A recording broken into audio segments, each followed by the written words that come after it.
Yan, tinabuhin dito. Anyway, brothers and sisters, good afternoon. Good afternoon po. Dali lang kami anayo pasalamat ni Brother Mario. Si Mario. Yan. Si Brad Mar.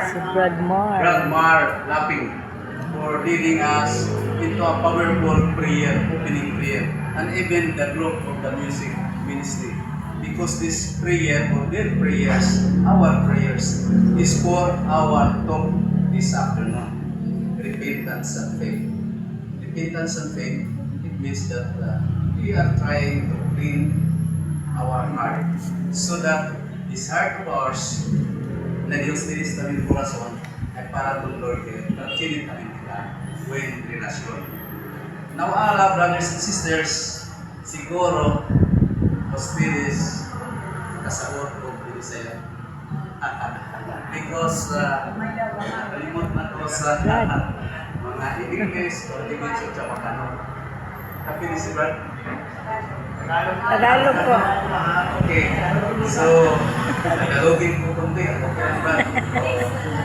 Anyway, itong kasabot din ng English. I'm sure kasabot. I am so thankful that God allows my wife, Chris, allow me to be here this talk number 3 of yours. And I'm sure, experience namin kung kayong lahat nagkapagkama sa first talk at saka second talk. Timing Brad, buong kailangan pa lang ilapit ito. Ano yung ating talk number 1? 2 Sundays ago. Ma-remember niyo pa? Atin God's ballpen love. da. Saan yung Tapos ballpen? yung talk number 2 Ballpen. is about who is Jesus Christ. So, yung dalawang talks, Wala dyan. actually, brothers and sisters, yun ang nagbigay sa atin ng paano natin titingnan yung ating faith para kay Lord. Paano natin titingnan yung ating buhay-buhay kung tama ba na relasyon para kay Lord. And anyway, yung binigay sa atin ng first talk at sa second talk, itong talk number 3 is a continuation to become clean our hearts para mayroon tayong relasyon sa ating Panginoon. Actually, brothers and sisters, itong talk number 3 is our response to God. Ano ba yung response sa Tagalog? Ito yung answer natin sa tawag ni Lord o sa pagbigay ni Lord ng sa Bisaya pa, iyang paghigugma sa tuwang tanan. It is not you, is not sila ang higugma Lord, kitang tanan mga tao. No? Because we are purely created to become a good person. But there are times along the way, because we are in the world, talagang hindi natin maiwasan na makapunta tayo sa ibang direction. That is why this Christian Life program that we have today and even onwards, talagang nagbigay sa atin ng paraan paano natin ibalik yung ating sarili, ibalik natin ang ating pagka-merit life to God. Because actually, nung kinasal tayo, andyan sila. Hindi ba? Andyan si Father, andyan si Bispo, o andyan si Bishop pa kaya ang nag-officiate sa ating pagkasal. So that is why, brothers and sisters, my talk this afternoon, repentance and faith, is our double action response to God. Double action, meaning kung wala itong dalawa, parang hindi tama ang ginawa natin. Example, yung repentance lang ang ginawa natin, meaning repentance, going to church, going to priest, and have a confession, and later on, tapos na. That is not the way that we are talking today. Then yung faith naman, kailangan din maklaro natin ano yung faith natin. Kasi hindi natin nakita ito, we just believe that there is God. And we just believe that we have eternal life. Di ba?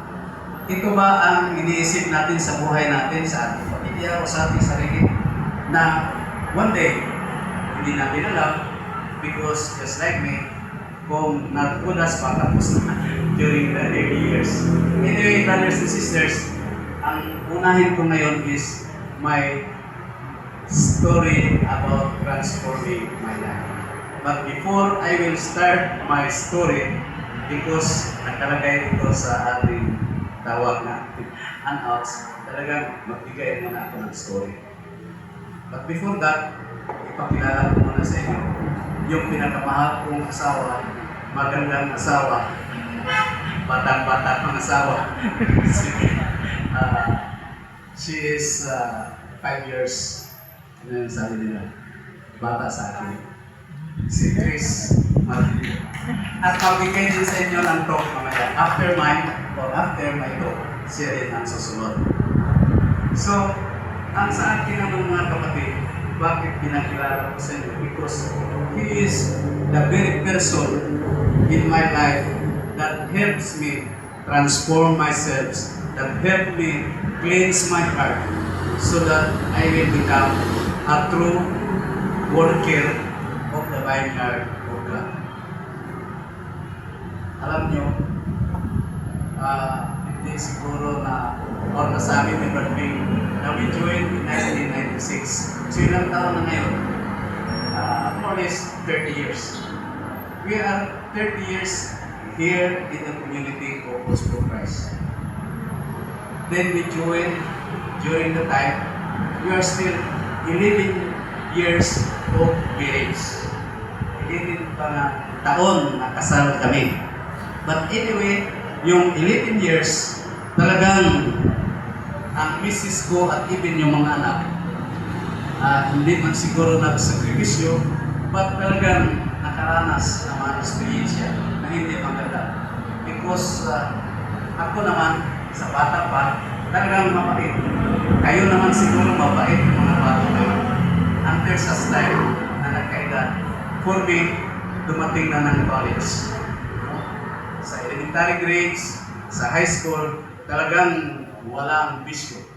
Walang mga hindi mabuting ginawa.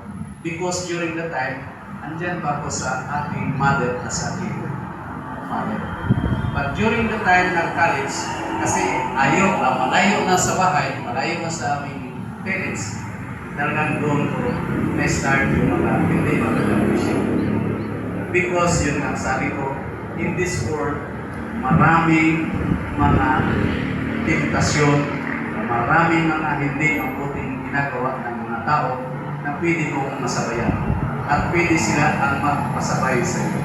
Diba? Sila mag-acknowledge. Doon ako nakastart ng mag-inom. Doon ako nakastart ng magsugal. Doon din ako nakastart na magpunta ng ano yung sabi natin na TV Sunday. Mayroong Sundays class. Kristo. Pero hindi kung Kristo. Otro kay Kristo. Nasa una. Yan lahat, brothers and sisters, nag-start. Then during my work, because alam ko, doon sa trabaho, mayroon ng pera, although ibigay sana sa asawa, para sa pamilya, but itinago ko yung iba doon sa aking wallet. Ang sabihin ko pa, ito for intelligence fund. Sino ang nakapag-experience ng mga ganyan? Mayroong intelligence fund yung mga packets natin. Tingnan nyo yung mga husband nyo kung mayroong bang intelligence fund. Later on, kailangan natin yan walain or i-surrender. I-surrender natin yung intelligence fund. So, ganyan mga kapatid. But, yun na nga, kung wala si Mrs. Palaging nag-invite sa akin. Actually, 3 times ako nag-invite. Isa galing sa kanya, isa galing sa aking kapatid. Kasi yung aking kapatid during that time, 1996, sila chapter head na sa Cebu. Din yung kapatid din ng wife ko, doon sa Butuan, palagi akong tinatawagan. Because of the reason, alam niya na kami ay palaging nag-aaway. So tinawagan ako, mag-attend daw. Hindi man nagalit sa akin kasi nag-aaway kami. But sabi niya, sama kayo sa ganitong community. And in fact, yung brother ko, leader din sila sa Butuan Time. Nabisitahan na namin before siya nawalan ng buhay. Nakabisita din kami dalawang beses. But anyway, brothers and sisters, yun ang sabi ko, kung wala si Mrs. through the Holy Spirit that we have, kanina lang kinanta natin, through the Holy Spirit, maging limpyo na sana yung ating orason para maging mabuting relasyon para kay Lord. But anyway, hindi yan, brothers and sisters, madali. No? When I joined, as I've said, 1996, together with my wife, talagang yung transformation mayroon nang makita, pero hindi pa total transform.